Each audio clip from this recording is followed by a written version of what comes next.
La información y opiniones vertidas en este podcast están sujetas a investigación autónoma de quien la emite. El oyente debe recordar que somos estudiantes de ciencia e información, por lo que el conocimiento citado podría caer en algún error. Ay, estoy muy cansado, chicos. Me duele todo el cuerpo. Estoy todo agarrado. ¿Qué está pasando aquí? Mi. Ejercicios de modulación. Mi. Gla, gla, gla, gla.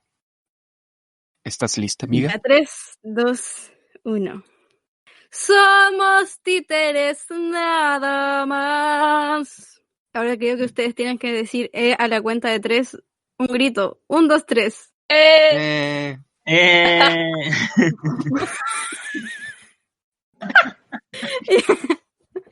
Soy un hombre de plástico que merece respeto, que merece humanidad. Soy un hombre de plástico que tiene sentimientos y que puede amar. Soy un hombre de plástico. Soy un hombre de plástico. Dime títere, porque soy un títere. Soy tu títere. Gracias. Bravo. Bravo, Sofía. ¡Aplausos! Soy la Sofía. Me presento de nuevo porque puede que esta voz no la reconozcan. Esta voz digna de cantante de ópera. Ya. Ya. Está modernizando el equipo de este podcast que se llama Transducción sin inhibición. Sacarle las rueditas a mi bicicleta. Ahora alcanzo mayor velocidad y las chicas se derriten cuando me ven pasar. Soy Ay, Ahora, chique, yo como que hoy día llegué con toda la autoestima y la seguridad en mí misma, así que espero que ustedes se sientan igual que yo. Amiga, creo que acabas de crear la mejor intro del podcast. Sí, lo sé, debería repetirse. Y tengo una nueva voz, tengo una nueva forma de pensar, una nueva forma de enfrentar la vida con esta nueva voz. Gracias a BBVA. Gracias. Gracias. ¿Qué tenemos para hoy, mi gente? ¿Cómo están? Estamos bien. En Valdivia hubo una tormenta, pero la perra. Sí. Weona, sí, salió hasta en las noticias. ¿Hoy día? es lo No, que- hace poquito. Ya recuerdo cuándo fue, Rompió una ventana en mi casa, de hecho. Es que para ustedes como que la weá es normal, así. Oh, ¿en serio? O sea, es que cambiaron unas ventanas en mi casa y las otras las dejaron, y son unos ventanales grandes, los dejaron afuera de la casa y con el temporal se volaron. Y se rompieron. Qué fuerte. No veía un temporal tan brígido de esa vez que hicimos las mascotas de la semana de escuela, cuando éramos mechones. ¿Verdad? Las pusimos en la rotonda de la Watch. Y el día que las pusimos en la noche hubo un temporal tan fuerte que suspendieron las clases 2 días porque se caían los árboles en la U. Y las mascotas cuando volvimos a clase estaban como, no sé, a metros de distancia donde la habíamos clavado. Ah, súper lejos. Sí, qué rabia, más encima igual nos fue que te pega hacerla, weón. Hoy Pero cuando estaba viendo las noticias esto del temporal, apareció una chica así joven hablando que me recordó mucho a la señora que dice esto del frío. Como, mucha lluvia, nunca habíamos visto tanta lluvia, esta lluvia. No, nunca habíamos visto tanto frío como este año, tanto frío. Era así igual. Ay, me dio risa. Bueno, para hoy, ¿qué tenemos entonces? Hoy día vamos a retomar nuestro especial de los sentidos para hablar, no me equivoco, acerca de la visión. Visión. Visión, dijo el Seba. Visión. Ay, chicos, ¿les puedo decir algo antes de que empecemos? ¿Sí? Que estoy muy emocionado por este capítulo. Prosigamos. El capítulo va a ser muy bueno. Buen capítulo, nunca habíamos visto un capítulo tanto extraño como tanto capítulo. Qué buen capítulo. Dele de partida, señorita Ibaña. Dele cotele, dijo el bicho.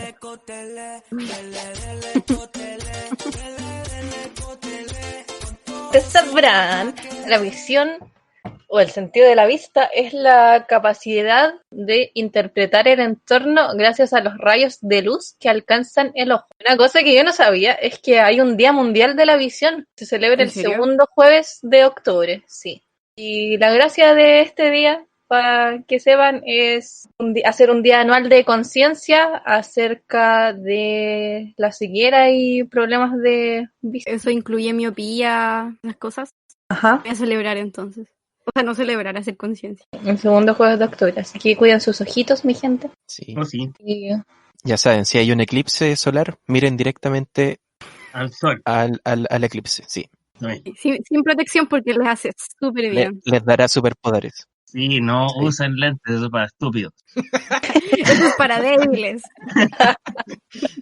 Después así como con un punto así viendo para todos lados, para toda la vida, bueno, así un punto negro. Si lo usas, vas a terminar como este presidente. ¿Veis que se los ponía al revés? Ya. ¿Verdad? Que veía el sol al revés. como este capítulo de Los Simpsons cuando Marge pierde su cosita para ver los eclipses y mira directamente al sol. ¿Y qué hace? A eso tiene que pasar a Homero, ¿no? Porque Homero se echaba a perder el suyo, ¿no? Una Sí, cosa así. pero ella, no hay esposa tan linda, se lo pasaba a él. Ah, un mero culiao. Sí, de mierda. Ya, pero eso sí, disclaimer, nosotros tenemos que difundir ciencia, así que sí usen los lentes si van a ver. Era bromita por si acaso, si no se entendió. Era un chiste. Es bromi, jiji. Hay que cuidar de verdad la vista, bueno, sobre todo ahora que estamos haciendo todo, casi todo online. A mí me aumentó la miopía, pero mucho, casi se me duplicó y Oh, sí. estaba sufriendo de caleta de los ojos. Muy importante, o sea, diría que evitar mirar pantallas, pues es como imposible, así que si puedes mirar el mundo real de vez en cuando y descansar la vista, usar lentes, porque hay mucha gente que usa lentes, o sea, que tienen lentes prescritos y no los usan. Como lentes de descanso, ¿cachai? Para leer y no los usan. Háganlo, por favor, háganlo, que después van a estar como yo, ciegos. Oh, sí. Y sí, cuiden sus ojitos, cabres, porque ahora como que los vamos a necesitar mucho más que nunca. Uh-huh. Y hablarles, para empezar, de distintas células que hacen que nosotros podamos ver el mundo como lo conocemos, que quizás la hayan escuchado, se llaman conos y bastones. Los conos, Yay. Sí. que se les imaginan, tienen forma de conito en la parte de arriba, un poquito. De hecho, debo decir que cuando dicen conos y bastones y cuando lo pasaba en la U en el colegio, siempre me imaginaba como dulces, por alguna razón. En forma Ay, de yo conos y también. bastones, como gomitas. Yo te ¿En juro que no serio? sé ni dónde se ubican. Están en la retina de los vertebrados, los conos. La retina es este tejido que es sensible a la luz, que está en la parte de la superficie interior del ojo. Es como una tela, donde se proyectan las imágenes que hace la luz, que se reflejan los objetos y entra a nuestros ojos por la pupila. Esta es la retina. La retina está en estas células, los conos y bastones. Los conos son los responsables de la percepción del color. Y nosotros los humanos tenemos 3 tipos de conos, unos sensibles a la luz roja, otros a la luz azul y los últimos a la luz verde. Contrario o en oposición a esto estarían los bastones, que tienen forma de palo, un bastón, y estas células no perciben colores, sino que tienen cierta sensibilidad a la luz que causa que nosotros podamos ver los distintos tonos de grises o de negro. Entonces, estos son como los más activados en la visión nocturna o cuando estamos viendo de noche porque vemos las cosas con muy poca luz, pero aún así podemos percibir que ciertas cosas sean quizás de un tono gris más clarito y las otras más oscuras. Entonces, estas son las principales células responsables de nuestra visión. Ya les dije, nosotros tenemos solamente 3 tipos de conos, pero hay otros en el reino animal. Hay otras especies que no son así, que incluso tienen más. Por ejemplo, uno que se llama la mantis marina tiene 17. Sus ojos son muy raros. Son como un círculo y al medio tienen una franja horizontal bastante extraña. Al toque. Claro, se ha visto que estos animales pueden quizás percibir rayos ultravioleta o cosas que nosotros no podemos ver, obviamente, porque Son solamente muy vemos lo lindas. que está en el espectro de luz visible, los colores del arco iris, esas cosas. Pero el espectro de radiaciones o de luz es muchísimo más grande y nosotros vemos una porción muy pequeña. O sea, no es que ellas vean más colores, sino que ven un rango de radiación más grande. Exacto. Qué fuerte. Nosotros no podríamos imaginarnos cómo ven ellos. Es como, no sé, que te dijera a ti, Sofía, imagínate un color nuevo. ¿Sí? Sí, eso yo lo he intentado muchas veces. No se puede. No se puede. No se puede. Simplemente no se puede. Pero tampoco es que vean colores nuevos, pues, sino que, no sé. Si ven en otros rangos del espectro electromagnético, pueden ver luz ultravioleta, infrarroja. Microondas. Imagínate ver las ondas de radio. Ya no creo que lo hagan, pero imagínate ver las ondas de radio. Qué bacán. Como ver cómo va flotando encima de ti el 5G. ¿Y cómo te da coronavirus? Genial. Yo creo que se vería como las ondas de agua, porque como son ondas, sería algo así, ¿o no? Puede ser. Depende, pues que hay también las ondas mecánicas y las ondas electromagnéticas. Las ondas de agua son mecánicas porque mueven masas de agua, pero estas ondas electromagnéticas no estarían moviendo masas de aire, por lo tanto no somos seguros de que realmente vamos a ver esa compresión en el aire, ¿sabes? Uy, Como es imagina las totalmente posibilidades. inimaginable. Sí, no. ¡Qué Oh. denso! qué No brillo. somos nada. Ay, estamos hechos de polvo de estrellas. Qué bacán. Bueno, hay muchísimas partes del ojo. A mí me encanta ver estas cosas. De hecho, antes como cuando era más chica tenía como de hobby, de repente estaba aburrida en la noche y como que pescaba un espejo y una luz y empezaba a ver cómo se contraía y se dilataba mi pupila de acuerdo a la cantidad de luz. Sí. Uy, ¿no te dolía el ojo? No, y esto lo hace porque el iris, que es la parte coloreada, son músculos, de verdad. Tienes músculos en tu ojo. ¿Podrán ejercitar? No lo sé, pero mueven. Terrible, mamadísimo. Mamadísimo. Pero ¿qué tipo de tejido muscular es? Liso. Eso. Ah, En realidad no puede ejercitar. De hecho, si se ejercitan mucho es cuando cagan, pues, ¿no? Cuando empiezas a tener problemas en la contracción, cuando se desgasta el músculo. Por esto, por ejemplo, es que la luz azul de las pantallas es nociva y hay que ocupar filtros que bloqueen esta luz azul. Quizás la pantalla se les vea más rojita, pero es por su bien, Importante en estas épocas. porque aproximadamente el 25% de la luz blanca visible, que es este espectro quizás que hayan visto como el logo de Pink Floyd, Oh, sí. aproximadamente el 25% es de color azul. Y aunque no todos los rayos de luz azul son perjudiciales para nuestra salud, los de luz azul morada o azul violeta tienen longitud de onda corta. Entonces, esto quiere decir que tienen muchísima energía. Y por esto pueden causar fatiga y estrés visual. Y es por eso. Sin embargo, hay otra luz azul, que es la luz azul turquesa, se llama, que tiene beneficios para la salud, porque esta es la que se encarga del reloj biológico y los ciclos circadianos. Por ejemplo, quizás hayan notado que hace tiempo se tiene como una teoría conspirativa de Facebook que por qué el logo era azul, era porque esa luz azul se encarga de mantenerte despierto. Entonces, estás como adicto a la pantalla. yeah. ¿Alguna vez lo leí? Qué voladitas. Ya, oye, pero muchos logos son azules. Internet Explorer, fondo de Ya, pero pantalla amiga, no hay de mucha Windows.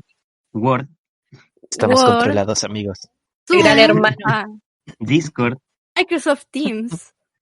R. Pero esta es la luz azul turquesa. Y claro, regula el reloj biológico, los ciclos de sueño-vigilia, la temperatura corporal e incluso procesos cognitivos y de memoria. Oh, Wow. tremendo Qué dato. bacán. De verdad que no sabía que una longitud de onda, o sea, un color en particular, podía causar efectos en nuestro cerebro. Sin embargo, así es. Quizás este sea el futuro de control mental. Nos empiecen a apuntar láseres a los ojitos y te dicen, "Vota rechazo". Ah. Ay. Vota no al 10%. Qué buen dato. Te tiraste una. Y yo quería mencionar una cosita sobre el color, que siempre me ha llamado la atención. Resulta que nosotros sabemos que hay 3 colores primarios, ¿cierto? Y que son supuestamente el azul, el rojo y el verde. Sin embargo, Depende del ámbito en el que digas Eso. color primario. exacto, que en biología y en ciencia el color verde es uno de los colores primarios.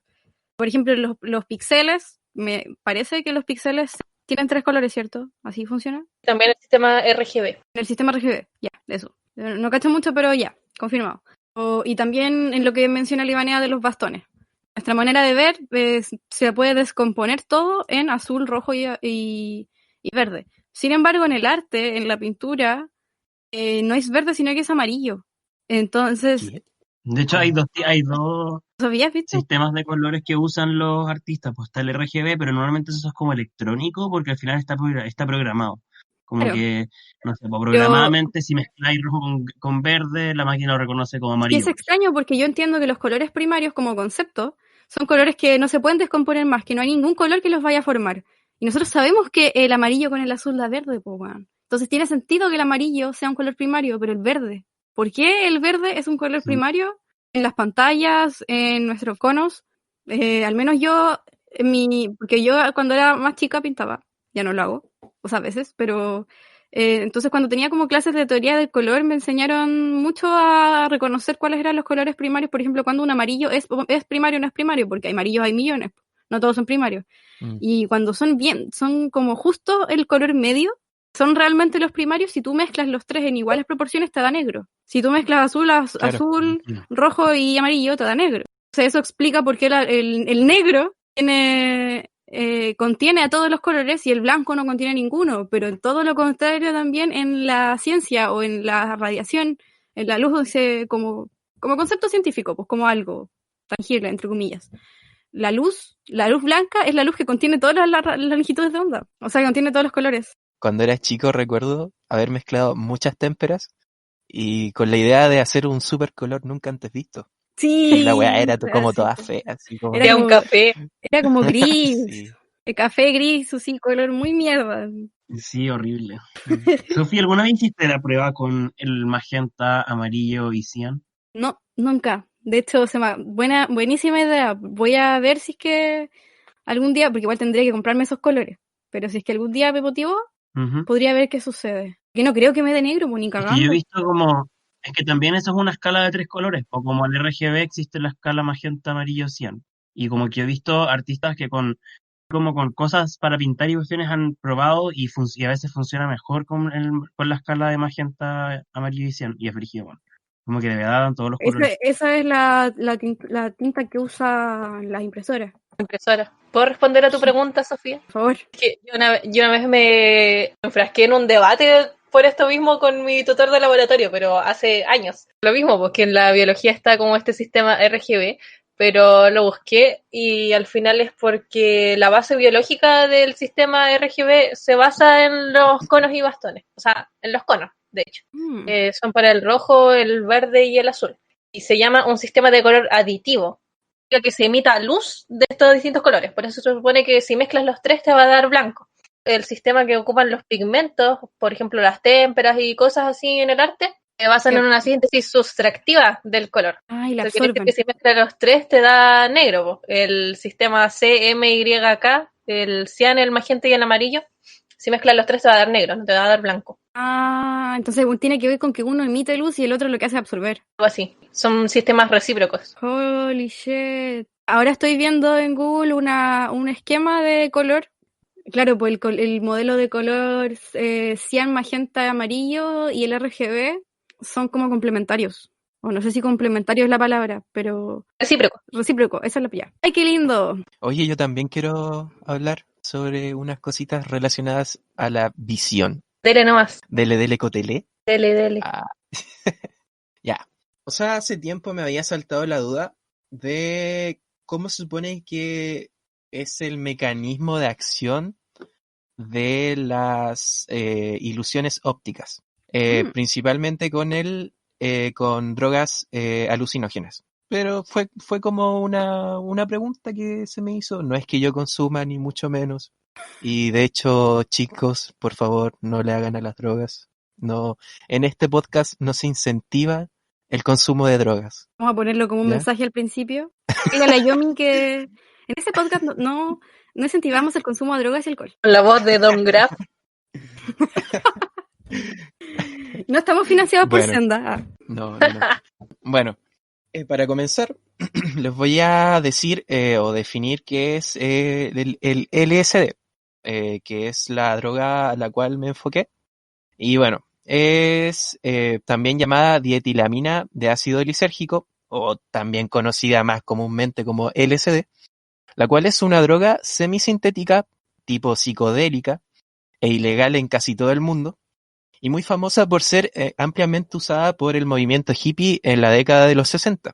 Y fue descubierta por accidente por el químico Albert Hoffman, y muy conocido también, mientras estudiaba alcaloides en el cornezuelo, si mal no lo dije, del centeno, el cual es un hongo parásito de esta planta. Sus efectos pueden incluir percepción distorsionada del tiempo, disolución del ego, sinestesia, como lo habíamos hablado en Disolución unos del ego. Sí, disolución del ego. De eso lo podemos hablar más adelante. Wow. Y algo con lo que se relaciona directamente con el sentido de la visión, que son las alucinaciones con ojos abiertos y cerrados.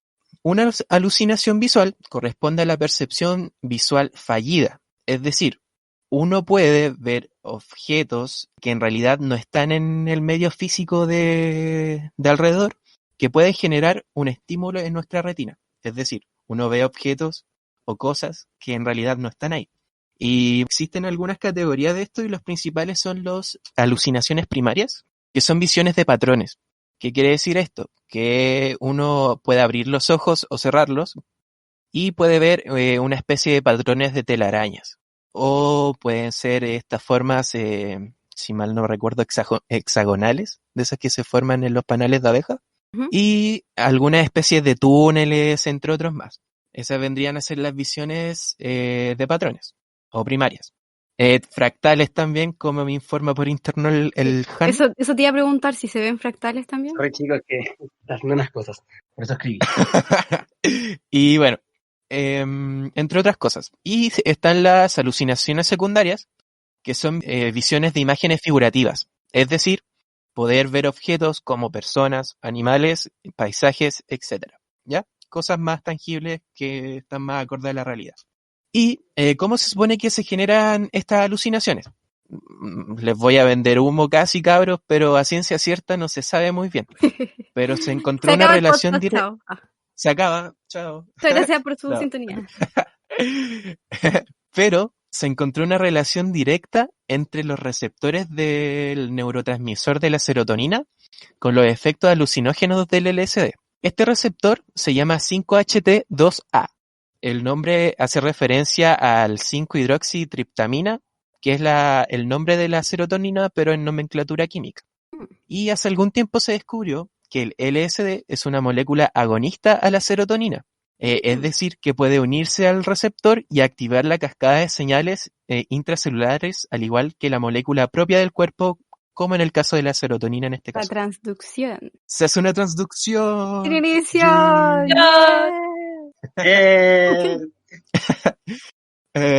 Mientras que deben tenerlo bien en cuenta que existen otras moléculas que son catalogadas como antagonistas, las cuales son moléculas que bloquean el receptor o bloquean la unión entre el receptor con la molécula que naturalmente genera el efecto. ¿El LSD es antagonista o agonista? Es agonista. O sea que... O sea que genera una respuesta igualmente como lo hace la serotonina de manera natural. O sea, efectora. Claro.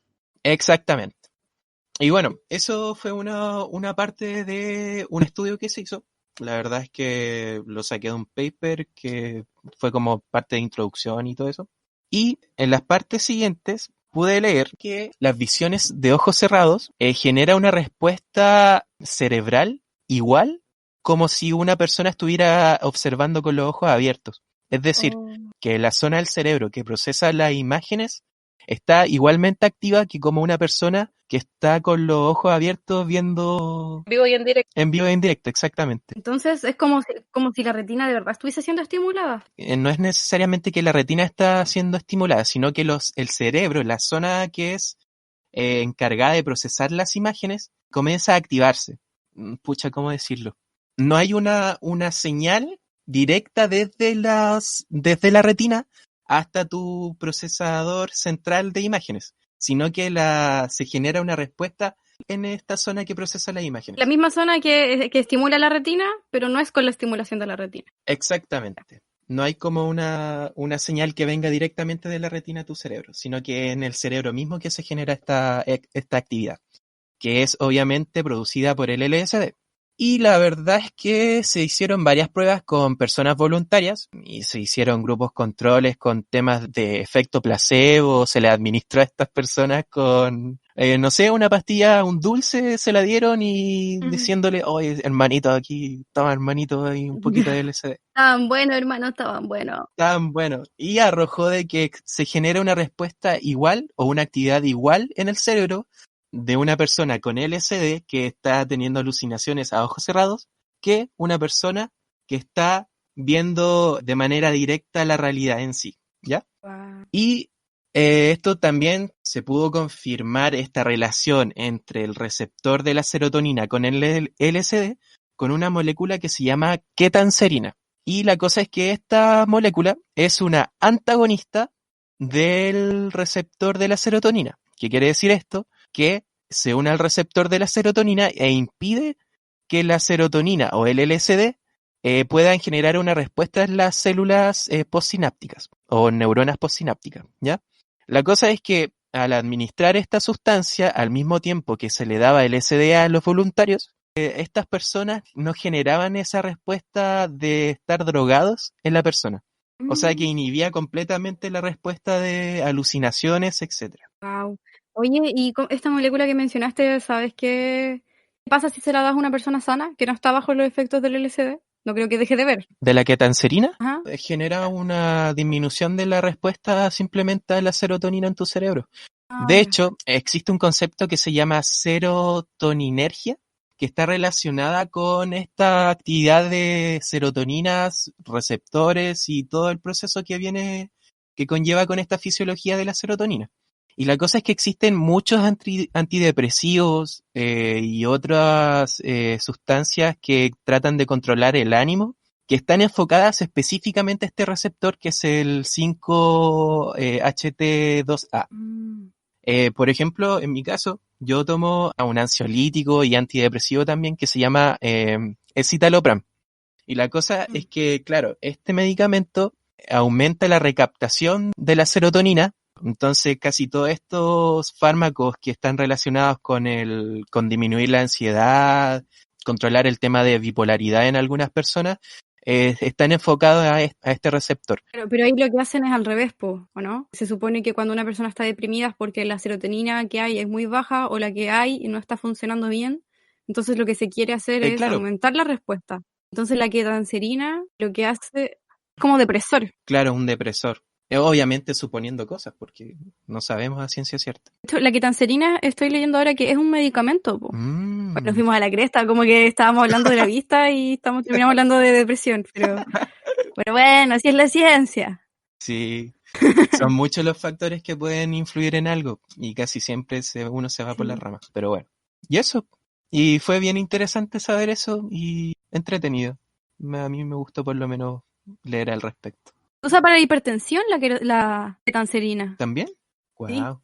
Para hartas cosas, Sí, para que puedo dar un fisuras dato freak anorrectales. respecto al- ¿Dice Han? Que si puedo dar un dato freak respecto al LSD. Obvio. Que me acordé de algo, pero no es respecto a cómo funciona ni nada, pero es respecto a la historia del LSD, que me acuerdo cuando yo estaba dando el ramo de Química Orgánica 2, con una amiga como que nos surgió la duda de cómo se sintetizaba el LSD. Entonces le preguntamos al profe y el profe obviamente no nos explicó cómo se sintetizaba, pero nos explicó Que él sabía. cuál era la historia y el origen. Porque él sabía, pero no nos quiso decir el maldito, porque no quería que nos metiéramos en su negocio. No queríamos que le quitamos el negocio. Nos contó la historia de la persona que lo sintetizó por primera vez. Y este es un químico suizo que se llama Albert Hoffman. Y lo interesante es que él, cuando logró sintetizar y empezó a trabajar los derivados del ácido lisérgico, los empezó a probar con amigos en una cabaña, así como que él iba con su cuadernito de laboratorio, su bitácora. Les administraba a sus amigos por pequeñas dosis para que ellos lo probaran. Claro, todo esto por si acaso es como... esto es lo que nos contó el profe y supuestamente igual es como medio leyenda urbana porque lo que ocurre después es que cuando este científico muere, sus libros, que tenía como todos los efectos de distintos derivados, se perdió supuestamente y se cree que al final como que se lo manejaron entre ciertas personas y terminó pasando para sintetizar distintos derivados del LSD que se comercializan hoy en día como drogas ilícitas. Libro perdido. Claro, es como... Una biblia de drogas. Claro, la Biblia del narco. La Biblia del narco. Pero muy brígido, así como que yo digo, a lo mejor él, no sé, pues sintetizó distintas variedades que al día de hoy no existen y nadie sabe sus efectos y él los puede haber probado. Y lo otro es que él los probaba en bajas dosis, en dosis que la dosis mínima para que te haga efecto. Pero hoy en día, si uno se compra, que es lo que la gente le llama tripa, que es donde viene donde normalmente uno consume ácido lisérgico, ese viene varias veces más concentrado, los efectos son mucho más fuertes y por eso igual llama mucho al cuidado porque muchos también de estos compuestos no están 100% puros, porque eso es lo otro. Claro. La pureza de un compuesto químico es súper importante para también el efecto que vaya a tener y qué tan tóxicos para uno, porque algunos vienen con otros agregados que hacen peores efectos. Venden hartos kits, sobre todo para el LSD. Yo he visto muchas ventas de kits para detectar si el LSD que tienes es LSD realmente o no. Son como gotitas que se le echan. Sí, cambian de Se color. comercializa, sí, se Sí. comercializa caleta porque igual hay todo un mercado súper peligroso. Sí. Oye, me acordé de una historia del mismo profesor, pucha, no voy a decir su nombre, tiene una línea de investigación sobre alcaloides de plantas, si mal no me equivoco. La cosa es que contaba una vez que estaba trabajando con un compuesto que estaba sintetizando y como es un alcaloide, pucha, entre paréntesis, cabe destacar que la cocaína es un alcaloide también, genera una respuesta en los ojos y rebobinando otra vez al tema del músculo liso de la pupila, si no me equivoco. La cosa es que la cocaína de por sí genera una respuesta en el ojo que es agrandar la pupila, que si mal no me equivoco se llama midriasis esa respuesta. La cosa es que la cocaína de por sí hace eso, es un alcaloide y el alcaloide con el cual estaba trabajando el profesor también generaba esa respuesta, pero en ese entonces no lo sabían. La cosa es que por cierta mala manipulación este compuesto quedó como en las máquinas. Y mientras trabajaban algunos tesistas, talleristas y él mismo, pasaron a llevar algún botón o alguna cosa y se pasaban los dedos por los ojos, pucha, le picaban ahí, como que se manoseaban los ojos. Y de repente Quedan todos estas duros. personas empezaron a ver borroso porque se les comenzaba a desenfocar la vista por el hecho de que aumentaba el diámetro de la pupila. Y después así tomándose semanas de receso para que se les pasara el efecto del ¿En serio? del alcaloide Qué este. Durísimo. Sí. El profe le Ay, qué empezó a picar los buena. ojos, parpadeó y estaba en su lema. Todo duro que era. Estaba en un after bailando tech. Claro. Sí, muy seco el profe, bueno, nada que Qué decir. bueno. Pero bueno, esa es la Es historia. bacán Sí. el NN. Qué buena historia. Hablando del ojo, de la visión, les quería hablar acerca de una proteína muy curiosa que me encontré por un post de la Cami Sánchez en Facebook, así que investigué más. Aquí ustedes dicen, ¿qué? ¿Pero cómo? ¿Qué? ¿Pero cómo? ¡Nani! ¿Qué? ¿Pero qué? ¿Pero qué? ¿Pero qué? ¡Nani! Se llama Pikachurina. Por Pikachu, supongo. Pues por Pikachu, es una proteína de la retina que fue descubierta en 2008 por un grupo de investigadores de la Universidad de Osaka, en Japón. De repente estos cacharon una proteína en la retina y dijeron, pongámosle Pikachurina, porque nos gusta Pikachu. ¡Qué otaku! Ya, no. Me encanta. Esta es una proteína más encima que juega un papel importante para transmitir la información de los ojos al cerebro acerca de las cosas que estamos viendo. Oh. Y en las sinapsis y todo. Y por los movimientos rápidos y ágiles de Pikachu es que le pusieron así a esta proteína porque cuando sacan el gen de la Pikachurina causa en un ratones un electroretinograma anormal. La acción de la retina y todo. Es un electroretinograma. Supongo que debe ser como un electrocardiograma, ¿no? Pero de la Claro. retina. De la Mide la respuesta eléctrica. Ajá, es una prueba de diagnóstico que mide la respuesta eléctrica de las células de la retina. Cool. Qué bacán sería hacerse eso y ver cómo reacciona tu ojo a las cosas que ves. Y eso es lo que había que decir acerca de la visión. Les vamos a contar la segunda parte del podcast. Ya espero que les haya gustado la exposición de Ivanea y y nuestras conversaciones que se fueron completamente por las ramas sobre la vista. Y hoy día estoy muy emocionada, amigues, porque vengo a hablar de algo con lo que yo rayo la papa desde hace varios años. Los que me conocen ya saben. Este tema es algo muy bonito y que despertó mi interés por la biología como más teórica. Pero antes de entrar de lleno en el tema, quiero preguntarles algo a ustedes. Piensen un segundo y me cuenten qué es para ustedes la vida. ¿Qué es algo vivo? se diferencia de algo inerte? Y denso. ¿Qué es la vida? Frenesí. ¿Qué es No la sé, vida? Una amiga. ilusión. Ya que comience el Han. Dale, Han. Ya, mi respuesta, amiga, es que no sabría cómo definir vida, la verdad. O sea, como que si tú me muestras algo, yo te puedo decir sí, eso está vivo, o no, eso no está vivo. Pero en verdad, ¿cómo lo diferencio? Te puedo decir, eso está vivo y eso no está vivo. Solo eso puedo hacer. Claro, No sé cómo definir vida, es como súper complejo, la verdad. por definición lo es. Pucha, yo me acuerdo de esa definición del colegio, de la básica, que era que los seres vivos eran los que nacían, crecen, se reproducen y se mueren.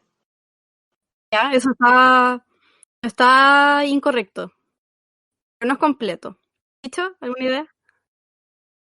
Mira, lo mismo que dijo la Ivanea, pero también recuerdo haber leído que también en los organismos deben tener irritabilidad, o sea que deben, ¿cómo se dice? Responder Reaccionar ante estímulos. exactamente. Crecimiento, bueno, lo mismo que dijo la Ivanea, tienen que reproducirse,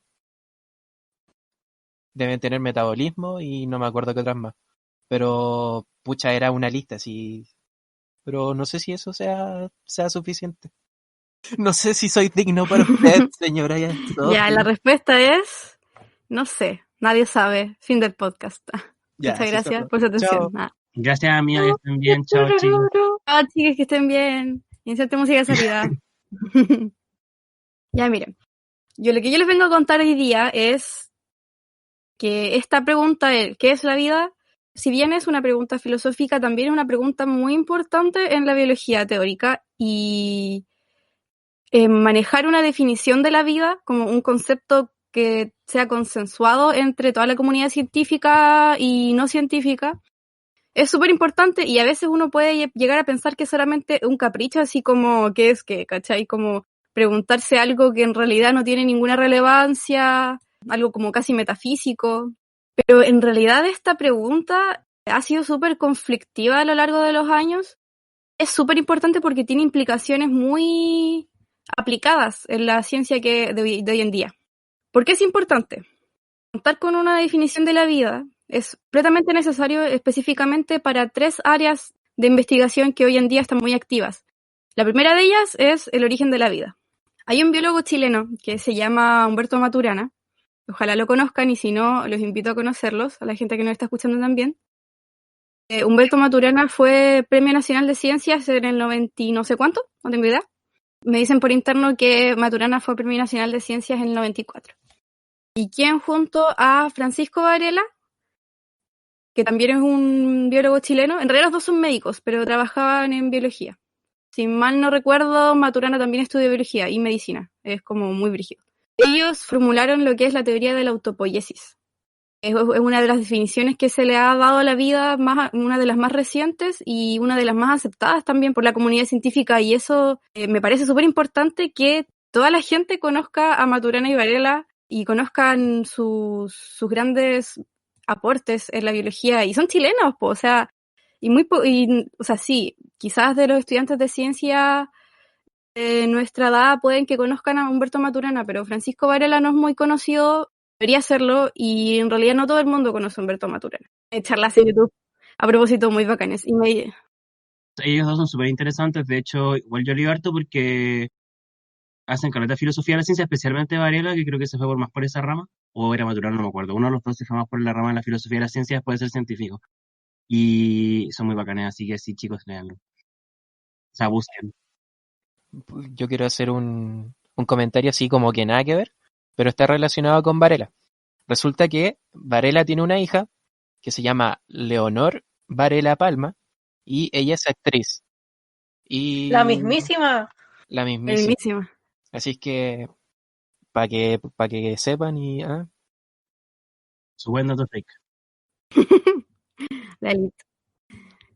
Bueno, como les contaba, Humberto Maturana cuenta que cuando él se planteó por primera vez esta pregunta, él estaba dando clases en medicina, como en biología general, y él estaba dando clases sobre el origen de la vida, las teorías del origen de la vida, etcétera, lo que se sabe hasta hoy en día. Uno le pregunta, profesor, ¿por qué dice usted que la vida es algo que antes no existía y de un momento a otro comenzó a existir? O sea, si uno está buscando el origen de algo, significa que hubo algo que cambió. ¿Qué es aquello que no existía hasta cierto punto y que de ahora en adelante podemos decir que eso se llama vida? ¿Qué es aquello que se originó cuando se originó la vida? Y ahí, mind blowing, Humberto Maturana quedó para la cagada, se hizo alcohólico, drogadicta, no. Se metía su LSD y quedaba re loco.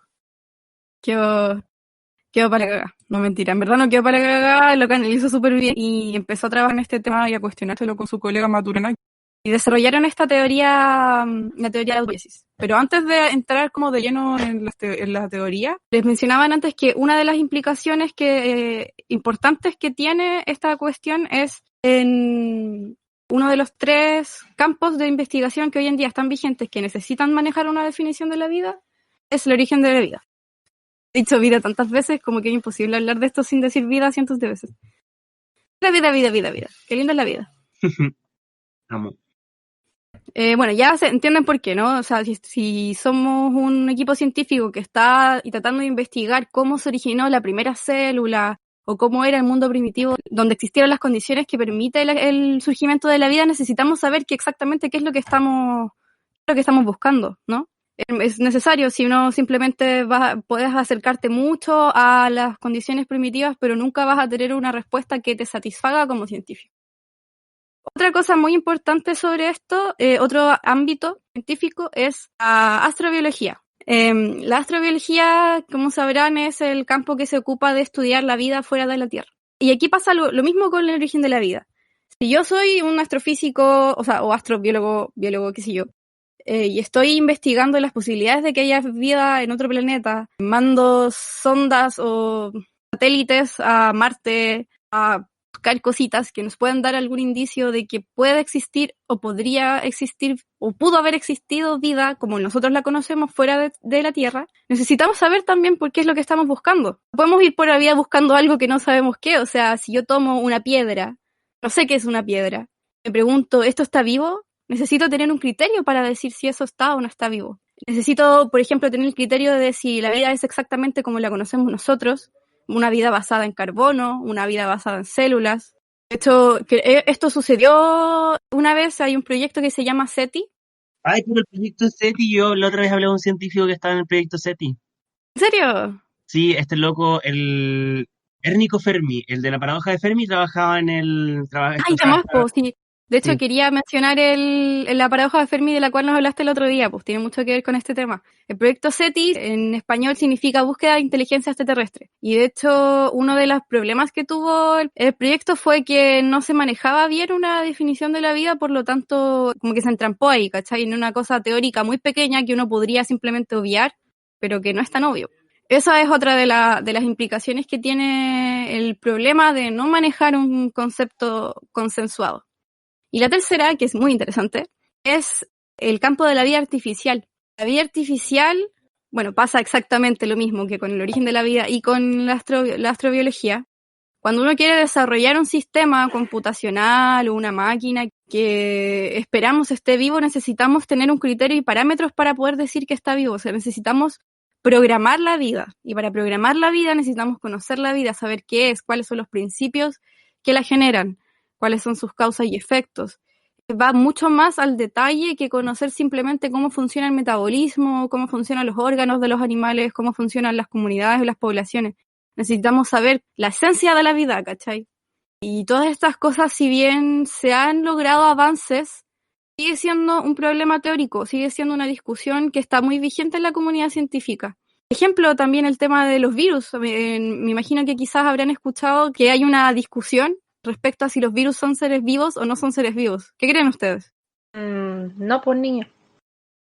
No, yo creo que no. Yo creo que es como la forma más básica, yo creo que es que como de ahí partió la vida, prácticamente. Una proteína autorreplicante con un pedazo de DNA que la codifica. O sea, como lo más básico que podría existir como maquinita. Claro. Porque es básicamente una super mega molécula que se reproduce, pero no se autorreproduce. Y eso, mi gente, es algo muy importante. La autorreproducción. Volviendo al tema a Maturana y Varela, el concepto de autopoiesis, por definición, significa exactamente producirse a sí mismo, autopoiesis. Y lo que significa la autopoiesis es que un sistema vivo es un sistema autopoiético, y un sistema autopoiético o sistema vivo, que es lo mismo, es un sistema que es capaz de producirse a sí mismo, de producir sus propios componentes y de mantener sus propios componentes también. Entonces es como la suma entre la autorreproducción y la automantención. Y también la mantención de la individualidad, como la mantención de la unidad. O sea, yo sigo siendo yo mismo y puedo distinguir entre lo que soy yo mismo y lo que no soy yo mismo. ¿Cachai? ¿Me sigue? Ujú. Sí. Pero en realidad el mensaje que quiero transmitir no es tanto la serie de definiciones que se les ha dado a la vida y la historia, que han sido muchas, desde Aristóteles. Y después vinieron una serie de filósofos, de biólogos, de médicos, incluso de físicos. El famoso Erwin Schrödinger, del gato de Schrödinger, él también tiene un libro que se llama ¿Qué es la vida?, que está basado en una serie de conferencias que dio como el 45. O sea, ya como en la segunda mitad del siglo XX esta pregunta empezó a ser súper interdisciplinaria. Los químicos, los físicos, todos estaban metidos, todos querían saber qué es la vida, todos querían meter un poco de su cosecha, de su propia área de investigación. Y finalmente, yo no sé, no puedo simplemente decir que Maturana y Varela lo lograron, pero que, como les digo, sigue siendo un problema vigente, pero para mi gusto, creo que es lo mejor que se ha hecho hasta ahora y hay muchos que concuerdan, muchos biólogos que concuerdan. Tú dices que harta gente quizás diga que es lo mejor que se ha hecho su definición de autopoiesis, pero tú mejor mencionaste que era como la capacidad de autorreplicarse. Uh-huh. Pero eso en realidad, ¿a qué se refiere? Porque uno no es como los animales hermafroditas que le dicen que pueden ellos de verdad reproducirse solos, ¿cachai? No necesitan de ningún otro ser vivo. En cambio nosotros sí, y la mayoría de los animales también necesitan al menos dos. Sí, entiendo tu pregunta. Lo que pasa, claro, en la reproducción sexual se necesitan a dos individuos para que haya reproducción. Pero Maturana y Varela dicen que ya que la vida se puede abstraer o se puede simplificar a una unidad, porque todos sabemos que es la célula, la forma de vida más simple es la célula y todos los seres vivos están formados por células, sí o sí la definición tiene que referirse a la célula. Y la célula se autorreproduce. La célula no necesita otra célula para reproducirse. La célula mantiene sus propios mecanismos de automantención y autorregeneración, y autorreproducción y todo.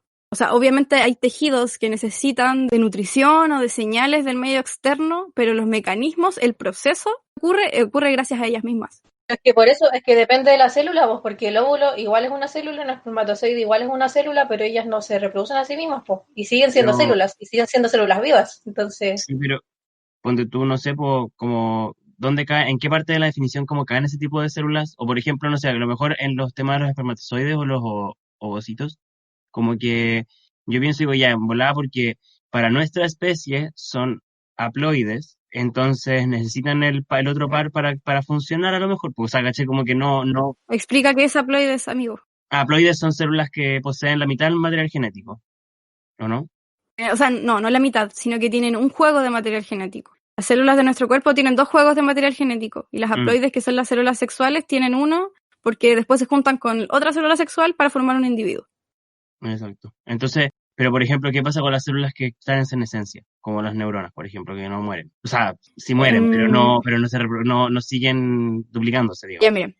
Entiendo también la pregunta, no sé muy bien cómo responderles, porque comprenderán que este es un tema muy complejo, pero si quieren les puede quedar un poco más claro si les explico un poco más o menos cuáles son los criterios que usa la autopoiesis para decir si una cosa está o no está viva. Porque, claro, la autopoiesis es autorreproducción, pero no es solo autorreproducción, tiene una serie de implicaciones, es un concepto muy complejo, tiene un libro entero dedicado a eso, yo lo leí y entendí la mitad. Pero en sí, la forma sencilla de explicarlo es que para que un ser o para que un sistema esté vivo tienen que cumplirse 3 condiciones. La primera es que el sistema tenga una barrera o un límite que permita determinar o discriminar entre lo que es el uno mismo y lo que no es el uno mismo, o sea, una barrera que mantenga su unidad. El otro criterio es que dentro de esta barrera ocurran ciertas reacciones que transforman unas cosas en otras, o sea, metabolismo, que hayan reacciones químicas. Esto es simple, es como una bolsa de que dentro que hayan cosas que se transformen en otras, o sea, no es la gran wea. Pero la tercera condición, que es la más importante, es la característica de la interdependencia, o sea, la barrera que tienen estos sistemas vivos tiene que ocurrir sí o sí y mantenerse gracias a las reacciones químicas que ocurren dentro. Y las reacciones químicas que ocurren dentro ocurren sí, solo si está presente esta barrera, porque la barrera les da las condiciones para que ocurran. O sea, no puede haber barreras sin reacciones y no pueden haber reacciones sin barrera. Y eso tiene que ver con la automantención, que la célula o el sistema autopoiético o sistema vivo forma sus propios componentes y que se regeneran y se regeneran y se regeneran. Entonces reproducción, en este caso no se refiere necesariamente al proceso como de mitosis. ¿Me explico? No necesariamente a la mitosis o a la meiosis o a la duplicación celular o a la división celular, sino que es una autogeneración y autoproducción constante. Mantenerse en marcha, mantener su unidad en el tiempo. ¿Se entiende? Sí, se entiende, Sofi, súper. Eso, de hecho, que dijiste de la barrera, de como la existencia de un compartimiento para la existencia de la vida es súper interesante porque significa que podéis como visualizar la vida de algo mucho más pequeño, pues como ni siquiera como una unidad celular, pues sino como que si lo miráis desde el punto de vista de la química, por ejemplo, podéis verlo como al final es una serie de reacciones que ocurren como en un compartimento especializado, que en este caso sería la célula, por ejemplo, una célula procarionte, que sería una bacteria, por ejemplo, donde no hay otros organelos. Tienes un gran espacio donde existen otras condiciones que no existen, por ejemplo, en el medio exterior a la célula. Y es ese medio interior que es distinto, tiene distintas condiciones, permiten que ocurran ciertas reacciones que juntas producen un ser vivo. Y es súper interesante eso, como verlo desde ese punto de vista. Y de hecho, esto que dice es súper importante porque han habido estudios al respecto y de hecho no lo busqué para el día porque no pensaba meterme tanto en las definiciones, pero para la otra lo voy a buscar. Hay un estudio en el que lograron captar la formación de una especie de vesículas que se autoformaban. Y tenían un mecanismo tan especial que era casi como ver un sistema autopoiético o ver la formación de una protocélula. Entonces, y era un estudio sobre el origen de la vida, pero era un estudio químico. O sea, una vez más también la química y la física también, porque tiene algo también que ver con la energía, con el desorden, con la energía que hay adentro y afuera, las condiciones, ¿cachai? Tienen mucho que aportar aquí. No es un problema netamente biológico, aunque se trate de la vida, es algo en el que incluso sociólogos han aportado, ¿cachai? De hecho, el concepto de autopoiesis también se ha llevado a las ciencias sociales mucho, y se usa mucho en psicología, en antropología, en sociología, en muchas cosas. Y ahí ya yo no cacho porque no me meto, pero... Sí, pues sí, es como medio imposible que las ciencias sociales no estudian como eso, porque al final la concepción de la vida nace porque nosotros somos conscientes de ella nomás. Y también no solo eso, es como por qué no es importante saber eso, ¿cachai? Como qué tiene de importante entender, como de qué nos va a servir. A veces yo pienso, estamos perdiendo la vida estudiando cosas que no nos van a servir de nada, de verdad. Estudiando la vida. Hay hipótesis que postulan que las sociedades funcionan como sistemas vivos, usando la autopoiesis como definición. Qué rígido. Así como cualquier cosa que se comporte como un sistema autopoiético, básicamente usa los mismos procesos que la vida. Y otra cosa que a muchos biólogos también se les hace muy extraño es el hecho de que en las definiciones que han sido más exitosas no se hace alusión a los componentes, o sea, no se hace alusión al ADN, por ejemplo. Imagínate, me acuerdo que yo una vez cuando fui a hablar por primera vez con mi profe Pablo Sáenz, mi profe de genética, que es como mi mentor, le empecé a contar de mi rollo, de que me interesaba el tema de la definición de la vida, el origen de la vida, la autopoiesis, y él quedó para la cagada cuando se dio cuenta de que no había ninguna mención al ADN en esta wea. No, como que el ADN que todos idolatramos, o sea, yo misma, ¿cachai? A mí me gusta la genética y creo que el ADN y el hecho de que exista un código que almacena información es totalmente importante. Pero ¿es realmente importante el ADN como molécula para que se dé la vida? Según la autopoiesis, no, y ni siquiera las células, ni siquiera el carbono, ¿cachai? Otros autores han dicho que la vida no es una serie de componentes o de reacciones, sino que la vida es un proceso. Es la forma, de hecho voy a citar literalmente a un autor, que se llama Klaus Emmett. Voy a parafrasear, no a citar porque no me acuerdo de lo que dice. La vida es un proceso y es la forma de este proceso, no las moléculas o los componentes, lo que conforma la esencia de la vida. Yo idea me dio mucha risa lo que dijiste del profe. O sea, como que obvio que iba a quedar para el hoyo si es genetista o como que obvio Sí. cómo no era poner a su preciado DNA en alguna parte de la teoría. Pero sí yo cuento que lo que leíste recién y bueno, todo lo que he dicho tiene como toda la razón, pues sí, al final, ¿qué pasa si, por ejemplo, en otra parte del universo existe vida, pero no como nosotros la conocemos y a lo mejor su manera de almacenar la información que la compone no es el DNA, es otra estructura, macroestructura química, ¿cachai? Puede ser cualquier cosa, el ADN es una forma. Es súper interesante eso. Pero igual se supone, o sea, no sé, yo la verdad tengo que decirlo, no estoy de acuerdo mucho con la autopoiesis que proponen la gente que tanto le gusta la Sofi. Que igual o sea, me hago como la misma pregunta que el profe Pablo, pues, ¿dónde está el ADN? O ya no el ADN, sino simplemente mandémosle dónde está el código genético que pone toda esta cosa, porque claro, pues pensando en vida extraterrestre, que siempre se pinta que es distinta a nosotros, existiera, de existir, quizás ni siquiera tengan ADN, como dice Han, pero yo pienso que igual tendrían que tener alguna otra manera de preservar su información genética, si al final el ADN es importante, pues, o sea, Sí. las células requieren que alguien les esté dictando de alguna manera muy sutil, así como susurrando, pero igual le está diciendo, dame esta proteína para que te haga esta reacción y esas cosas. Entonces, un ser extraterrestre o una célula extraterrestre podría necesitar algo parecido.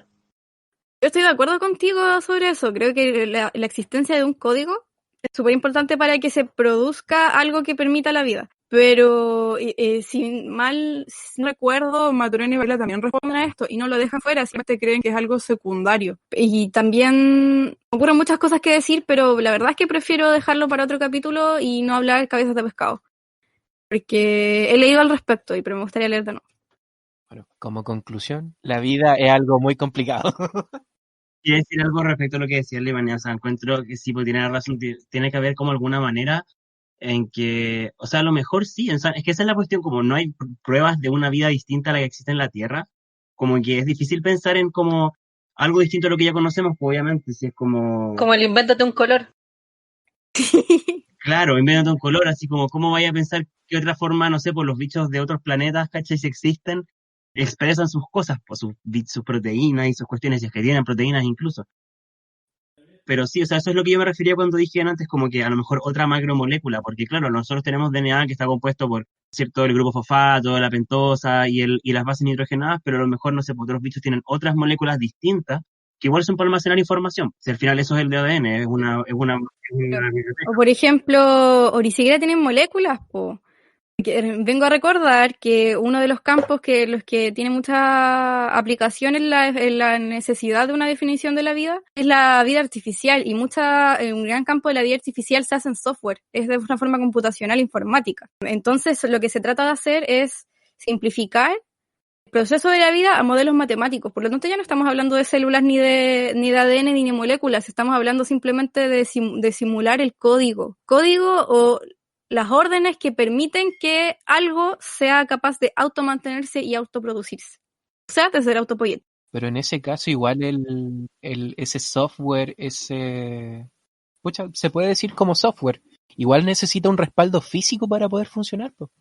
Un microchip, un chip, ¿cachai? Un circuito que esté procesado. Es que que yo creo que tú te estás refiriendo como a crear una máquina viviente, pero cuando tú simulas vida en un computador, no se necesita ningún chip, es solamente un algoritmo. Sí, o sea, la conciencia no es la base de la vida en sí, sino como que necesita un espacio donde se supone que es un fenómeno emergente de la vida. Claro. Pero igual, pues como te digo también, pues para que eso ocurra, debe tener algo que lo proyecte, pues, ¿cachai? Claro. Y para que tú lo puedas percibir. Porque computador no puedes, en el fondo.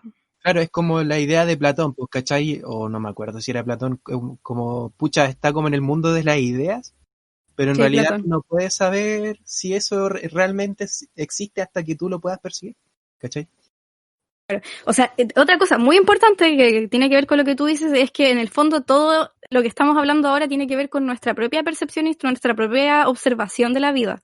Claro, eso es y importante recordar que nosotros también somos seres vivientes. Por lo tanto, esto ya entra en unos conceptos de complejidad y epistemología y cosas muy raras de las cuales no quiero hablar, pero claro, el nivel de observación también tiene mucho que ver con cómo se definen las cosas, cómo se definen y cómo se describen los sistemas, de una forma tan abstracta, ¿cachai? Ya no estamos hablando del computador, ni estamos hablando de la célula, ni estamos hablando del tejido, sino que estamos hablando ¿de qué concha estamos hablando? No sé. Es súper complejo. Así es, y siendo más reduccionista, lo que tú mencionaste, es que me quedo dando vueltas, que ni siquiera si sabríamos si los extraterrestres tendrían moléculas, pucha, yo creo que sí, pues, porque también tendrían que estar hechos de átomos, ¿o no? Ah, claro, yo también creo que sí. Bueno, que estén hechos de antimateria, de materia que no existe. En bola y antivida. Quizás somos Antipartículas. todos, así como la antivida, te encontré con tu clon, pero es de antimateria, se tocan y desaparecen los dos. Oh, Extraño. como ya no, ahora no somos nada, somos todo. Otra cosa que igual les quería mencionar es que se han hecho estudios en química también para buscar otros elementos alternativos que puedan permitir la vida. Por ejemplo, el silicio tiene propiedades muy parecidas a las del carbono, que son las que presumiblemente permiten la vida, que es el hecho de que se puedan formar 4 enlaces, el carbono sea un elemento tan versátil del cual puedan surgir tantos compuestos distintos, y todos esos compuestos son los que son la base de la vida. O sea, no hay nada en la vida que no esté basado en el carbono, en la vida que nosotros conocemos. El ADN, las proteínas, los carbohidratos, todo está basado en esqueletos de carbono, básicamente. Excepto el agua. Excepto el agua, claro. Sí. También tiene que haber agua, supuestamente, según la vida que nosotros conocemos. Y por eso fue tan interesante cuando encontraron agua en Marte. Sí, po. Creo que en la luna también, ¿o no? Ah, sí, En la luna, también. me acuerdo. Por lo que recuerdo. Eso, pues entonces el silicio es un elemento como candidato a ser otro átomo que puede ser base de la vida. Creo que no ha tenido buenos resultados. Ahora, ¿podremos recrear vida no basada en el carbono estando aquí en la Tierra, donde la vida se generó gracias al carbono? Vaya, anda tú a saber. Po. Claro. Quizás, no sé, algo así, según yo, es lo que proponía Isaac Asimov en sus libros. Puede ser. Igual Yo era sé que como era más casi futurista, pues, porque obviamente ahí tenían caleta de robots, de androides en realidad, que se guiaban por sus leyes de la robótica Claro. y todo. Y ese es otro tema. tenían su cerebro positrónico, vida artificial. Qué vaca. Incluso uno le salió con fallas, el Andrew del hombre bicentenario, y se empezaba como a tener su conciencia propia. Entonces, ¿eso sería posible? Llegar a hacer algo artificial, pero que en realidad tú llegara a tener una conciencia humana. No sé si humana, o sí. Estaremos aquí para averiguarlo. Ojalá no estar aquí, me da miedo eso. Me gustó. Mind blowing, Ay, sí. pucha, este tema igual es como para hablar días y días y discutirlo. Uf. Así hasta llegar a los golpes. Ya, Han, métele. Adelante, yo quiero saber de qué nos va a hablar Han. Ya, chicos, yo la verdad, este capítulo como que surgió muy de la nada, como lo que quería hablar, y como que agarré para el toque. Y en verdad vengo a hablarles algo que más que nada quiero que se forme como una conversación, porque es un tema en verdad que está muy ligado a lo que está hablando la Sofi, porque es respecto a la inteligencia artificial, pero a su vez, en verdad, la inteligencia artificial existe hoy en día. Pero hay que primero tenemos que entender que existen dos tipos de inteligencia artificial. La inteligencia artificial que existe hoy en día al final se define como una máquina que es capaz de aprender algo y ir mejorando su precisión. Por ejemplo, no sé, una máquina que está diseñada para barrer probablemente va a empezar y va a chocar más, pero está diseñada para aprender y reconocer patrones y luego mejorar y ser cada vez más eficiente. Claramente esta máquina no tiene conciencia, no piensa, no es una persona, no es un ser, no es un ente pensante, consciente de su existencia, es una máquina que sigue una orden, eso es. Entonces, ¿qué tiene esto que ver con lo que trajo la sociedad? Lo que pasa es que hoy en día la gente que trabaja en robótica y estas áreas, no sé cómo se dice en español, pero del inglés traducido tal cual son las inteligencias artificiales generalizadas o generales o globales. Ese tipo de inteligencia artificial es lo que es uno de como de los grandes, no sé cómo decirlo, es como uno de los grandes apogeos en la como que se esperaría tener en la historia de la robótica, que es llegar a alguna inteligencia artificial capaz de ser consciente, o sea, prácticamente crear una persona. Es denso. Y es súper brígido, pero antes de meterme en esa área, quería hacerles como lo importante de este tema, porque lo quería traer era porque esto es algo que nos va a llegar a nuestra generación, le va a tocar en un futuro tener esta conversación y dialogar al respecto. Porque la inteligencia artificial al día de hoy está cada vez más avanzada y cada vez va a volver más parte de nuestra vida. O sea, la tecnología eventualmente va a consumir la sociedad que existe hoy en día. Porque crece tan rápidamente y avanza tan rápido que se vuelve parte de nuestra vida. O sea, hoy en día tú no existes sin tu teléfono. Uno podría decir que nuestro teléfono es parte de nuestro cerebro porque acumula nuestros recuerdos, guarda partes de nosotros que nosotros guardamos ahí. Oh, fuck. Entonces, el celular es como una extensión de ti. Y así como muchas cosas, hemos logrado a través del sistema, este sistema capitalista, permitir que distintas empresas o grupos que generen artefactos tecnológicos que se vuelvan parte de nuestra vida porque nos los venden de cierta manera en que los necesitamos. Entonces, una de las grandes como problemas que empezaron a nacer es que ya existen autos que se manejan automáticamente.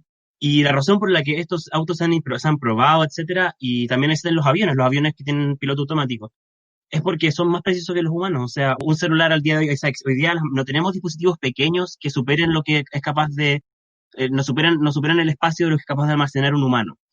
Pero sí, obviamente, tenemos máquinas más grandes que sí, po. Y, por ejemplo, existen autos y aviones que se manejan automáticamente. Y la verdad es que suelen manejar mejor que los humanos, porque no cometen fallas, son máquinas. Pero ahora el problema es, o sea, existió un problema hace muchos años que surgió en la comunidad de la robótica que decía como, ¿qué es lo que pasa si es que el auto que maneja automáticamente tiene que tomar una decisión ética? Por ejemplo, vas manejando y viene un accidente que es inminente, o sea, no lo puedes detener, y tus opciones son tres: virar a la izquierda y atropellar a una vieja, doblar a la derecha y atropellar a un grupo de 5 niños, o chocar y morir.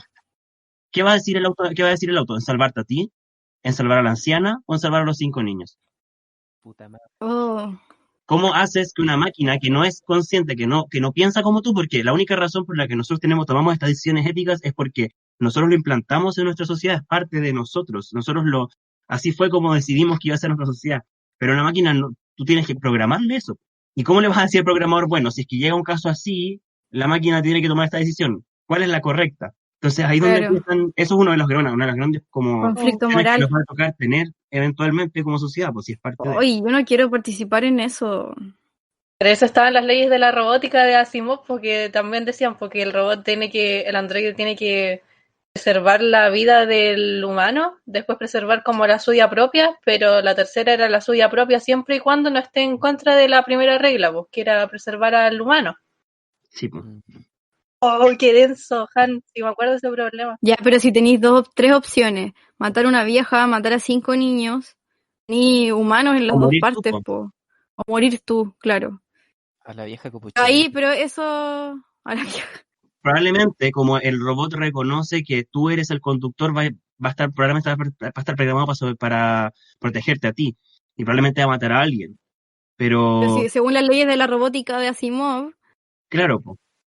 estaría violando la tercera, pues entonces no. Sí, pues, Probablemente se mataría a sí mismo. se autodestruye. Pero te moriste en el camino. ¡Ay, tú vas en el auto!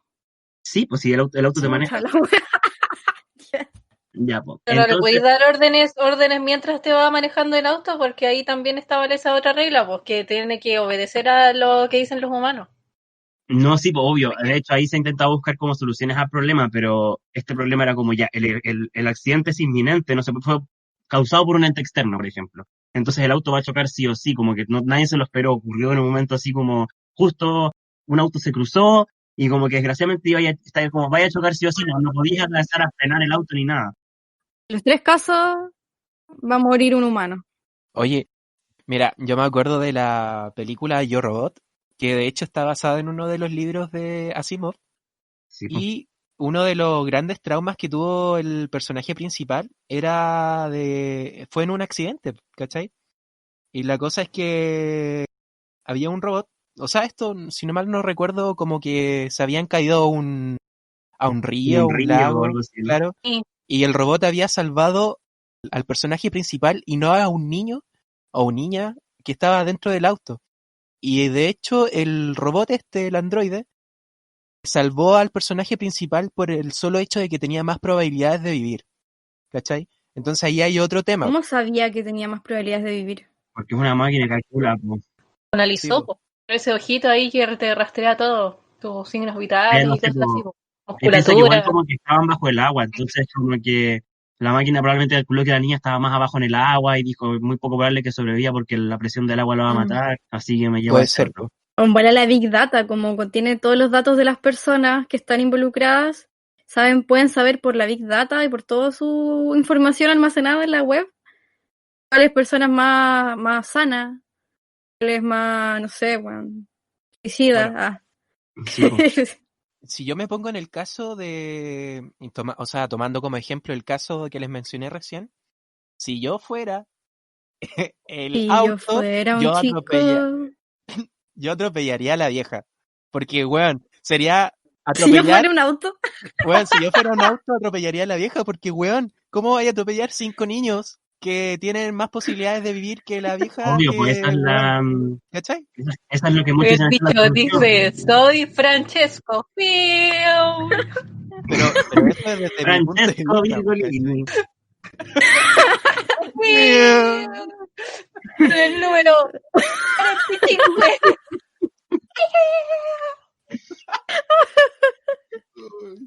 Puta, yo me mataría a mí misma. Weón. Es que porque igual porque es que es absurdo. ¿Por qué el auto sí? ¿Por qué la última opción sí o sí es morir? Y puede. Pero amiga, Si te si ese da- es el problema, un problema hipotético, po. No, es que no. Ah, sí tengo. No, weón. Porque igual te podéis dar la vuelta. Que bueno, si ni un auto tan inteligente, ¿cómo no vaya a ser capaz de darte la vuelta ¿Cómo no va a volar caer ese a algún auto? Mira, barranco? si vais en la Espérate, carretera, espérate. ¿Cómo un auto no va a ser capaz de irse, de caerse al lado donde tenga más tiempo volando, no sé, como cayendo? Se abran unas weas de aire por dentro, así como muchos colchones. Aparecen colchones en todas partes. Y no tienes ninguna contusión y no te mueres, po. Weón. Y la vieja sale volando. ¿Cómo así, no va a ser capaz con de que rebote. aparezca un doctor? Que tenga un robot rescatista, un bombero, Ay, un pero médico. amiga, ¿por qué echar a perder el problema? Si ese era el problema, no se puede salir de la discusión. Mueren Y no tiene sentido, no tiene existen 3 sentido. respuestas para el robot, y el Me robot encanta a los científicos buscar problemas, weón, y no soluciones. Ese es es nuestro pésima trabajo. idea. ¿Puedo seguir chicos, con el tema? Porque queda caleta. Eso nos pagan. Este era el inicio. Ya, ok, Sí, pues si no orden, nos queríamos orden. sin pega. Ya.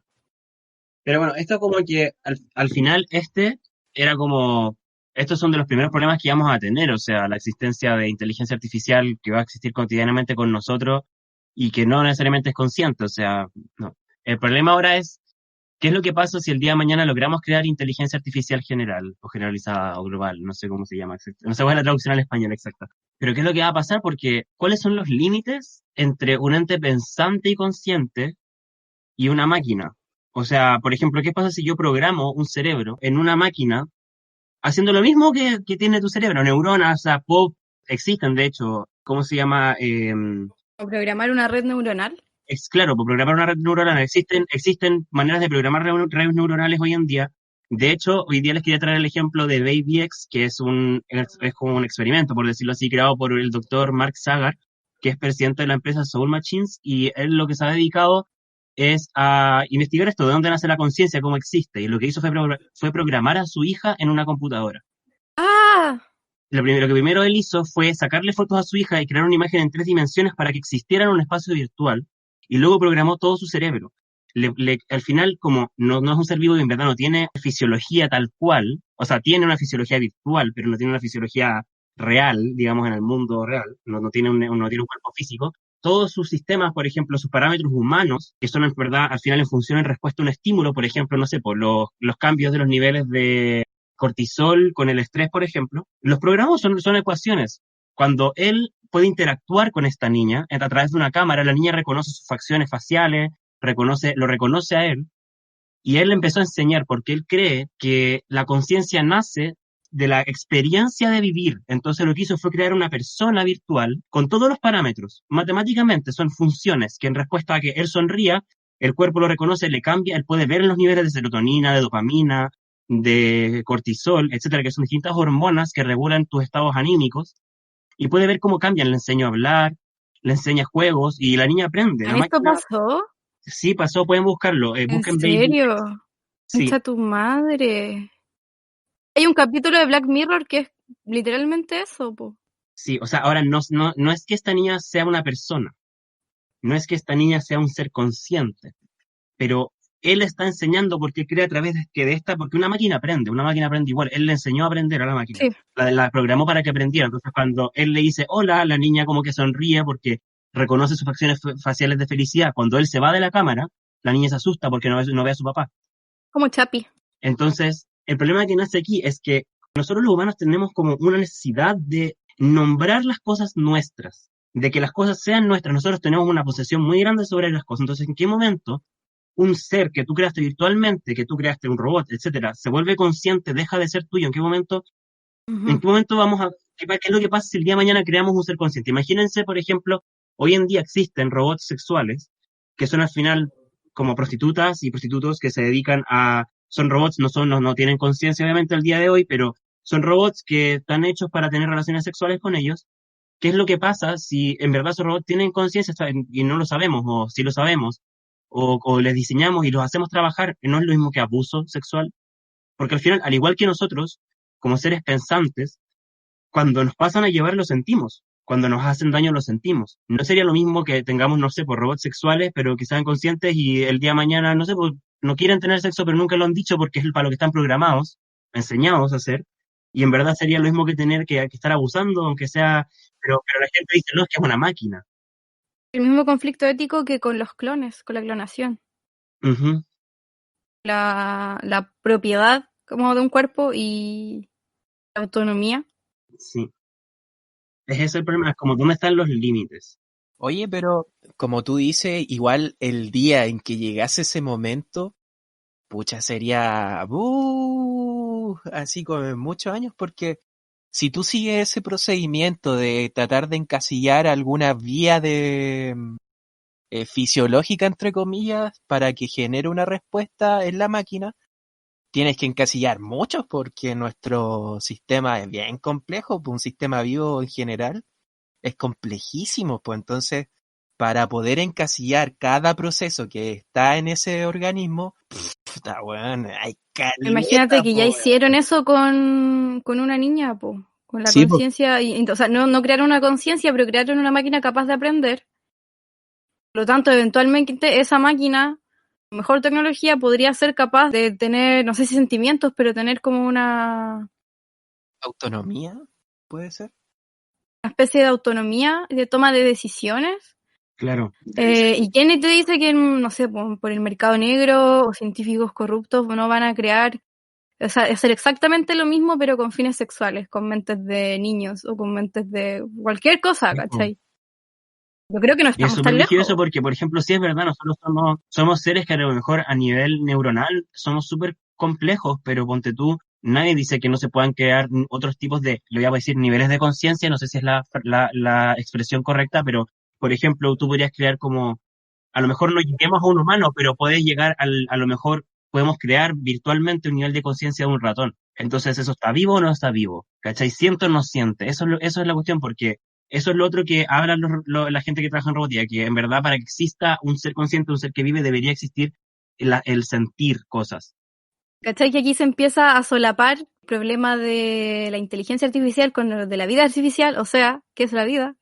Sí, pues no, y lo brígido es que aquí se sale un poco de lo que habla la autopoiesis, porque aquí donde está la barrera, donde está, no hay una unidad celular, esto es simplemente un ser que está programado en una máquina, o sea, sí, la célula es su máquina, pero es súper brígido porque no es un conjunto, no es nada, es como, ¿qué es? Es súper interesante. No, pero la autopoiesis molecular es la que hace alusión a las células, pero en realidad el concepto de autopoiesis fue creado como general. Cuando Ah, ya. hablan de organismos vivos como los conocemos, se le pone el apellido de autopoiesis molecular, o de sistema autopoético molecular. Pero en realidad la autopoiesis, como les dije, se puede aplicar a las sociedades y las sociedades no tienen una barrera física, ¿cachai? Sigue siendo como súper abstracto, entonces sí se puede aplicar a sistemas informáticos, que ya sea inteligencia artificial, vida artificial, un programa, un algoritmo de cualquier wea, Siri, no sé, Alexa, ¿cachai? Oye, ¿y Siri y Alexa son inteligencia artificial? Sí, es inteligencia artificial. Bueno, la verdad, lo que quería contarles, chicos, parece que sería más corto de lo que esperaba. Aún me falta, pero me queda el último punto.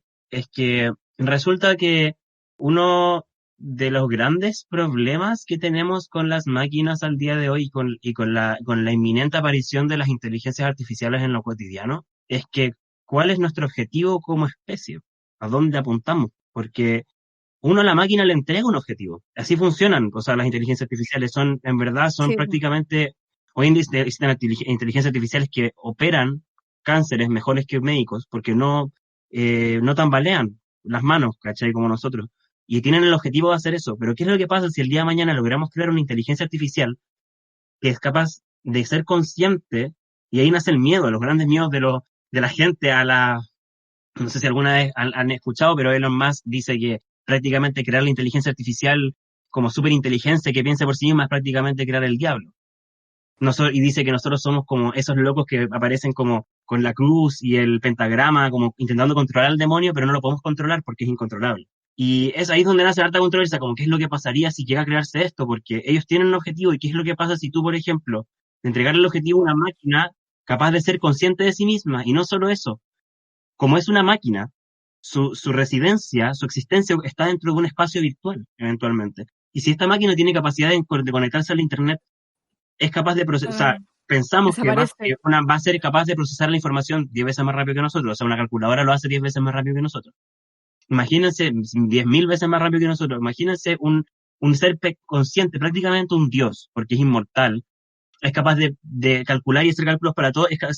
Imagínense el día de mañana, podríamos reemplazar a todos los científicos porque tendríamos máquinas que piensan mejor que nosotros, que resuelven las preguntas más rápido que nosotros y con mayor exactitud. Porque eso sí que somos malos como humanos, para predecir cosas sí que somos malos. Ya, no, yo voy a boicotear todas esas investigaciones. No soy nada material de los hueones. Y al final, y cuando estuve estudiando esto, como que el gran miedo que le tenían no todos, obviamente, algunos dicen como estos son puras leceras, eso nunca va a pasar, pero el gran miedo que tenían era como la aparición de lo que le llaman la singularidad, que es un ser que es creado por nosotros, que se vuelve tan inteligente que es capaz de mejorarse a sí mismo constantemente. Imagínense una máquina, si una máquina es literalmente una invención nuestra, ¿cómo no va a poder inventar algo para pasar su información a otro recipiente de mejor tecnología? Pues como los computadores. No sé, pues nosotros teníamos, yo tenía mi computador viejo antes que apenas funcionaba y después cambié por este que está mucho mejor. Una máquina puede hacer eso, imagínense transferir su conciencia, lo donde existe, a otra computadora mejor y se podría mejorar a sí mismo infinitamente. A medida que vaya avanzando y como piensa 10 veces más rápido que nosotros, ¿qué es lo que ocurriría? O sea, muchas personas creen que la aparición de este tipo de inteligencia sería como el fin de la humanidad, como la conocemos. Pero no creo que sea así, o sea, eso ya es entrar a pura ciencia ficción, pues como pensar, no sé, pues alguna vez alguno de ustedes vio películas de Marvel y recordarán Ultron, que era este robot que estaba diseñado para lograr la paz mundial y se da cuenta de que la embarrada en el mundo son los humanos, entonces dice, que se mirarlos a todos, acabó. Ay, sí, pues es literalmente eso. Sí, pues como yo soy perfecto porque soy una máquina y no muero y vivo para siempre, voy a crear a miles clones de mí y voy a poblar la Tierra con clones de mí. Antes de eso está el argumento de Yo Robot, porque igual la máquina se supone que al final como que se volvía mala y como estaban reemplazando todos para poder conectarse por internet o algo así, entonces empezaba a influir a otras máquinas para que la sigan, pues. Sí, pues. Era fácil, pues tienes que desenchufarla nomás y era. Que ese es el problema. Un ser consciente, ¿tú crees que no iba a pensar en que la tienen que desconectar? Tipo. O sea, si yo, por ejemplo, si tú eres un ser consciente que piensa más rápido que un humano, obviamente va a pensar que existe un evento probabilístico. Y se va a proteger, pues. Y va a tenerlo, lo puede detener. Hay algo que hay que tener bien en cuenta. ¿Qué tal si esa máquina es hueona? ¡Hueón! Porque, mira, si fueres inteligente, ya, te lo acepto. Pero si es hueona, puta, la desenchufáis nomás, pues. Listo, chao. Pero es una cosa de probabilidades, pues, entre 100.000 máquinas que se pueden crear como en producción de masa para hacer determinada tarea, no te van a salir las 100.000 hueonas, po. No, y de hecho yo creo que es prácticamente imposible que exista una máquina como hueona, porque existen como en su conciencia Creo que te existe estás dentro proyectando, de Mitch. la matemática tal cual. Pero no sé, en verdad esto es pura ciencia ficción, la verdad no sabemos nada de ninguna de estas respuestas. Pero chicos, les quiero invitar a ver una película. Si algún día tienen tiempo, se llama Ex Machina y es súper buena. Y en una parte de la película parece eso que dice Levanea, el loco le dice como que se apague o que se vaya de ahí. Y el robot, como que ya es consciente de sí mismo y de todo, se da cuenta de cosas y decide de repente dejar de responderle a la otra persona. ¿Por qué tengo que seguir su código si yo pienso por mí mismo, soy igual que él? Y no lo hace, pues no le hace caso. Y eso es como el gran quiebre de qué es lo que ocurre si es que tenemos inteligencia artificial general que es capaz de no hacernos caso en nuestras órdenes. ¿Y por qué tienen que hacernos caso si son seres independientes igual que nosotros? Y ahí está todo el problema. Son seres, o sea, ¿nos pertenecen? ¿No nos pertenecen? No lo sé. Yo creo que no nos pertenecen. Si tú generas un ser consciente, debe de resolver su vida como la deba resolver, ¿cachai? Por eso, no sé, por eso Como soy tu hijo. vegetariano. Por eso soy vegetariano. Ah, sopota madre, me va a gustar. Pero eso, chicos, les dejo con esta gran incógnita de la inteligencia artificial. Si quieren dialogar, dialoguemos. Yo también quiero dar una recomendación sobre los cuentos de Isaac Asimov, como se han mencionado harto en este capítulo. Cualquiera. Hay un libro que se llama Cuentos Completos, y ahora mismo estoy en mi búsqueda de si lo encuentro ilegalmente en PDF. Sí, está, por ahí. Yo soy fan número 1 de Isaac Asimov, era un bioquímico también. Isaac Asimov es muy bacán. Tiene un Padre libro de que la se llama robótica. Fotosíntesis. Tremendo, de verdad que sus cuentos son cortitos y son muy entretenidos, demasiado entretenidos. Sí, muy buenos. Había uno que me leían cuando era chica que se llama Yo, aléjate, y no tiene nada de robots, pero es muy bueno. Que claro, no todos son de robots, son... Hay otro cuento que es buenísimo que se llama La última pregunta y abarca como varias cosas, quizás de las que hablamos nosotros cuando nos ponemos a filosofar acerca del futuro, como ahora, pero léanlo, no les voy a hacer ningún spoiler, es demasiado bueno. ¿Cómo se llama? La última pregunta. Sí. Ya. Obviamente no podemos divulgar como artículos ilegales, solo... Google lo tiene todo, solo Sí, háganlo. Google lo tiene todo. Googleen Isaac Asimov Cuentos Completos PDF y el primer link lo tiene. Que Maravilloso. busca, siempre encuentra. Sí, así que hoy yo cacho que nos extendimos caleta, pero antes de que se vayan vamos a hacer un pequeño spoiler. Spoiler alert. Tenemos página de Facebook y de YouTube. Estamos en los dos como Transducción Sin Inhibición, así que les conviene seguirnos. Pronto sabrán por qué. La página de Facebook está como Facebook @TSI el podcast, para que sepan. Desde ahí, el podcast. El podcast. Así mismo. Se vienen cosas grandes. LML. Fueguito. Diablito. Qué wey. Ewe. Agua. Owo. Agua de ya. Eso es todo por hoy. Adiós. Muchas gracias. Ojalá hayan llegado hasta Musicatito. acá. Musicatito. Una vez. Repetizo. Ya, despídete, bicho. Adiosito. Música de anime, por favor.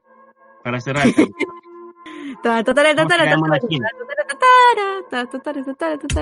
Un metito. Ahora salimos haciendo la correa de Naruto. Oye, weón, comenten la cagada de Por favor, pongan su chicos, weá ya me aburrí. comentar. Pongan su Sí, parte Quiera favorita. díganos si está bien, está mal, o póngale mi rey, algún meme, algo, porfa. Su Sí, like, no su sé. sticker, no sé. Pónganos, le salió como el pico también si quieren, pero algo. O mucho texto, algo. Mucho podcast. Mucho. Podríamos poner de nombre. Ya, por favor. Mucho podcast. Ay, qué bueno. Ya, esto es todo. Nos vemos. Adiós. Nos Hasta la vemos. próxima. Bye, besitos. Yo cielo ando beat.